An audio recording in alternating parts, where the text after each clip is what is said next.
Hello guys, welcome to mind matters. நேற்று கொஞ்சம் work அதிகமாக இருந்தனால லேட்டாக தூங்கினேன். அதனால் எந்திரிக்கிறதுக்கும் லேட் ஆகிடுச்சு. என்னோடய ஒய்ஃப் தான் கிளப்பி விட்டா. எந்திரிச்ச உடனே டைம் வேஸ்ட் பண்ணாமல் பெட்டை ரெடி பண்ணிட்டு டக்குன்னு ஃப்ரெஷ்அப் ஆகிட்டு நல்லா தண்ணியை குடிச்சிட்டு pre work out meal ready பண்ண போயிட்டேன். யூஸ்வலாக pre work அவுட்டுக்கு bread and scrambled X தான் எடுத்துப்பேன்.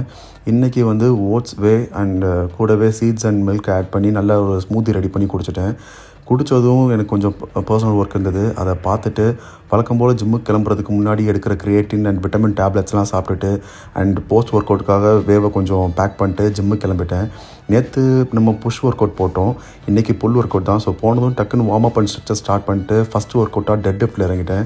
ரீசெண்டாக இப்போ தான் என்னோடய டிஸ்க் பல்ஸ்லேருந்து நான் ரெக்கவர் ஆனேன். உண்மையை சொல்லணுன்னா பல வருஷம் கழிச்சு நான் இன்றைக்கி தான் டெட் லிஃப்ட்டே போடுறேன். அடுத்த ஒர்க் அவுட்டாக புல்லப்ஸில் 3 செட் டில் ஃபெயிலியர் போட்டேன். அதை போட்டு முடிச்சோடனே என் பேக் மசில் நல்லா பம்ப் ஆகிடுச்சு. அதுக்கப்புறம் பேக் மசிலுக்காக T-bar ரோஸ் போட்டேன். T-bar ரோஸ்லேயும் 4 செட், ஒவ்வொரு செட்லேயுமே 12 ரெப்ஸ் போட்டேன். அதை முடிச்சுட்டு இன்றைக்கி ஷோல்டருக்கு ஒரே ஒரு வேரியேஷன் மட்டும்தான். ஸோ அதுவும் ஃபேஸ் புல். அதில் 3 செட் தான் போட்டேன். அது முடிச்சதுக்கப்புறம் பேக்காக சீட்டட் கேபிள் ரோஸ், அதிலே ஒரு 3 செட், ஒவ்வொரு செட்லேயும் 12 ரெப்ஸ். அதை முடிச்சுட்டு இன்றைக்கி பைசப்ஸ்க்காக மூணு வேரியேஷன் போட்டேன். ஒன்று பைசப்ஸ் கேர்ள்ஸு, இன்னொன்று பார்பல் கேர்ள்ஸு, அதுக்கப்புறம் ஹேமர் கேர்ள்ஸு. இது மூணுமே சூப்பர் செட் மாதிரி போட்டேன். இதை முடிச்சுட்டு இன்றைக்கோட பம்பை ஜிம்லேயே செக் பண்ணிட்டு வீட்டுக்கு கிளம்பிட்டேன். வீட்டுக்கு வந்ததும் குளிச்சுட்டு சாப்பிட்டுட்டு ஊரை சுற்ற வேண்டிய வேலைலாம் இருந்துச்சு. அதெல்லாம் பார்த்துட்டு தூங்கிட்டேன். ஸோ இன்னும் கொஞ்சம் டீட்டெயில்டு இன்ஃபர்மேஷனோட அடுத்த வீடியோவில் சந்திக்கலாம். பாய்.